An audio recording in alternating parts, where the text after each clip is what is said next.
He chose pride over love. Those words echoed in Sarah's mind as she stood in the rain, her hands shaking, her heart pounding so hard it hurt.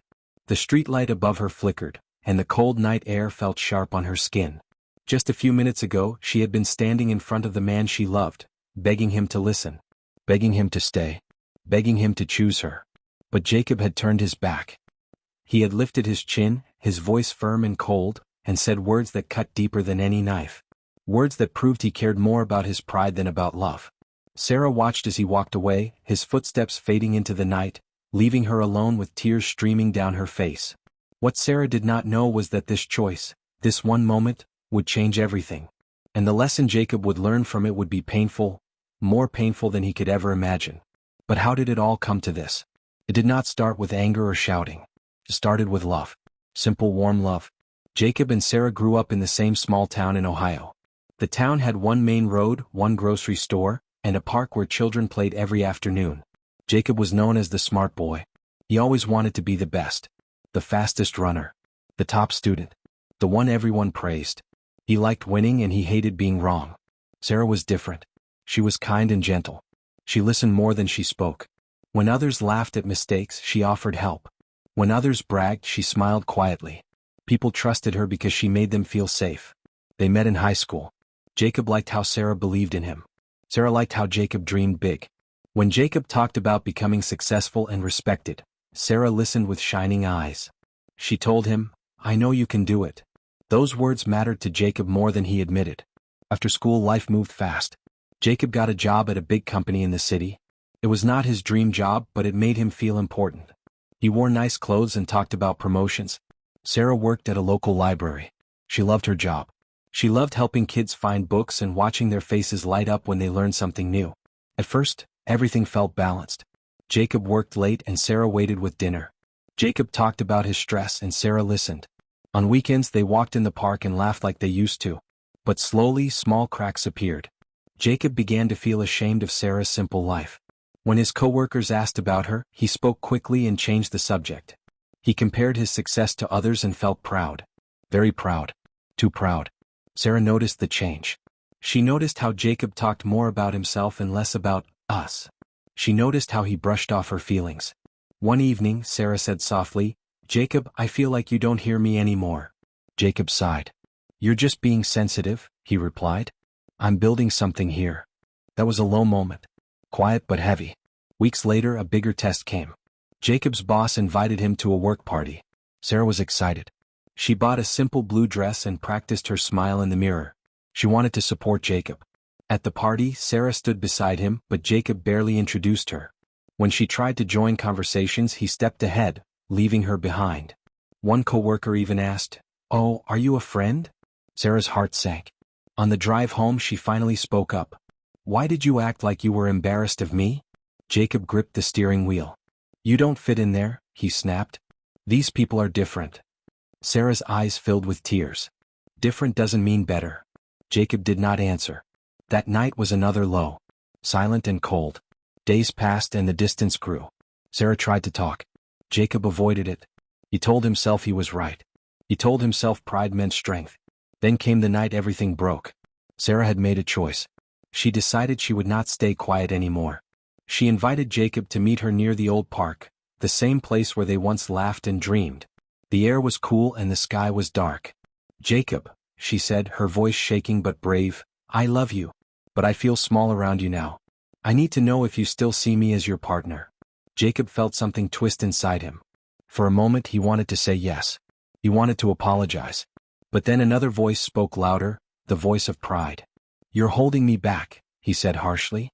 "I've changed. I can't pretend anymore." Sarah gasped. "Holding you back?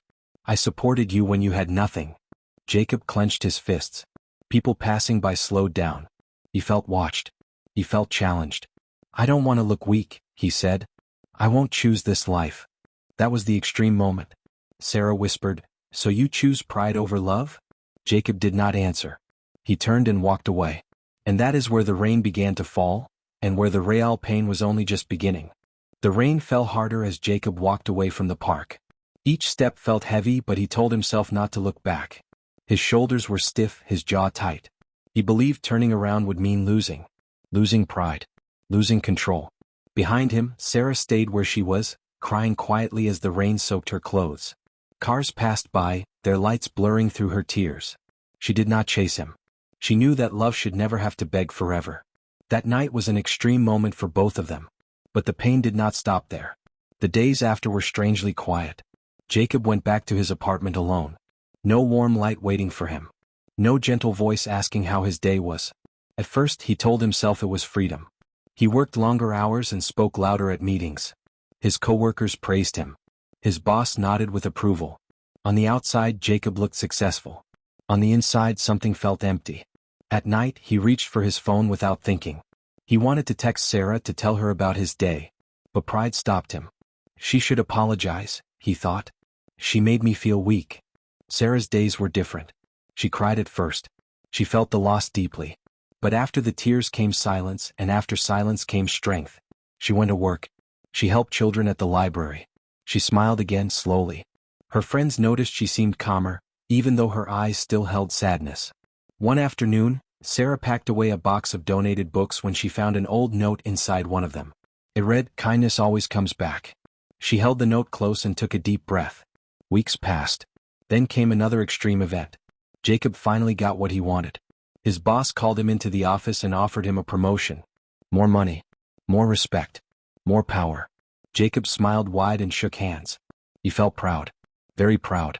That night he celebrated alone. As he sat in his apartment, staring at the city lights, the joy faded fast. There was no one to share it with. No one to say, "I knew you could do it." For the first time Jacob felt regret. He told himself it was nothing. But regret grew into restlessness. He began making small mistakes at work. He snapped at coworkers. He slept poorly. His pride had won, but peace had left. One evening, Jacob heard through a mutual friend that Sarah had been accepted into a teaching program for children. She was going to help kids learn to read in struggling schools. Jacob froze when he heard this. Sarah was moving forward. Without him. That night he remembered the park. He remembered her words. "I love you. I need to know if you still see me as your partner." His chest tightened. Jacob finally did what pride had stopped him from doing before. He went to see Sarah. It was late afternoon when he walked into the library. The smell of books filled the air. Sarah was sitting at a small table, reading to a group of children. Her voice was warm. The kids laughed. Jacob stood there watching. For the first time in a long time he felt small. After the children left, Sarah noticed him. Their eyes met. The room felt very still. "Sarah," Jacob said softly, "can we talk?" She nodded and stepped outside with him. Jacob spoke fast, afraid he would lose his courage. "I was wrong. I chose pride over love. I thought winning meant being strong. But I lost what mattered most." Sarah listened quietly. Her face showed no anger, only calm. "I hurt you," Jacob continued. "I hurt myself too. I see that now." Sarah took a deep breath. "I loved you, Jacob. But love cannot live where pride rules." He reached for her hand, but she gently pulled back. "This is the painful lesson," she said. "Sometimes people learn too late." That was the final extreme moment for Jacob. He felt the truth sink in. Sarah was not cruel. She was not angry. She was simply done. "I forgive you," she added. "But forgiveness does not always mean going back." Jacob nodded slowly. Tears filled his eyes. For the first time he did not hide them.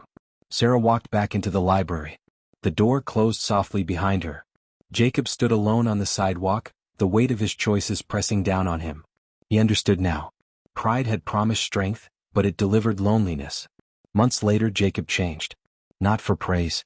Not for pride. But for growth. He learned to listen. He learned humility. He helped others quietly. And though Sarah never returned, her lesson stayed with him. Because he chose pride over love. And the lesson was painful.